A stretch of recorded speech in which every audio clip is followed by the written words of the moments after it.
ಲೋಕಸಭಾ ಕ್ಷೇತ್ರದ ಮಕ್ಕಳಿಗೆ ದೆಹಲಿಯ ಚಳಿಗಾಲ ಅಧಿವೇಶನದ ಲೋಕಸಭಾ ಕಲಾಪ ವೀಕ್ಷಣೆಗೆ ವಿಮಾನ ಪ್ರಯಾಣದ ವ್ಯವಸ್ಥೆ ಕಲ್ಪಿಸಿ ಸಂಸದ ಪ್ರಿಯಾಂಕ ಜಾರಕಿಹೊಳಿ. ಚಿಕ್ಕೋಡಿ ಲೋಕಸಭಾ ಕ್ಷೇತ್ರದ ವಿದ್ಯಾರ್ಥಿನಿಯರು ದೆಹಲಿಯ ಸಂಸತ್ ಕಲಾಪವನ್ನು ವೀಕ್ಷಿಸಿ ನಂತರ ಅವರನ್ನು ಉದ್ದೇಶಿಸಿ ಮಾತನಾಡಿದ ಸಂದರ್ಭ.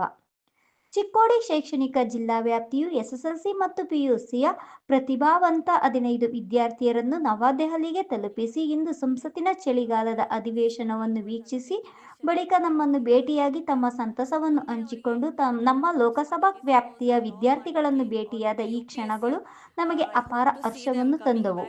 ಸಂಸತ್ ಕಲಾಪವನ್ನು ನೇರವಾಗಿ ವೀಕ್ಷಿಸುವ ಅಪೂರ್ವ ಅವಕಾಶವನ್ನು ಅವರಿಗೆ ಕಲ್ಪಿಸಲು ಸಾಧ್ಯವಾದದ್ದು ನನಗೆ ಅತ್ಯಂತ ಸಂತೋಷ ವಿಷಯ.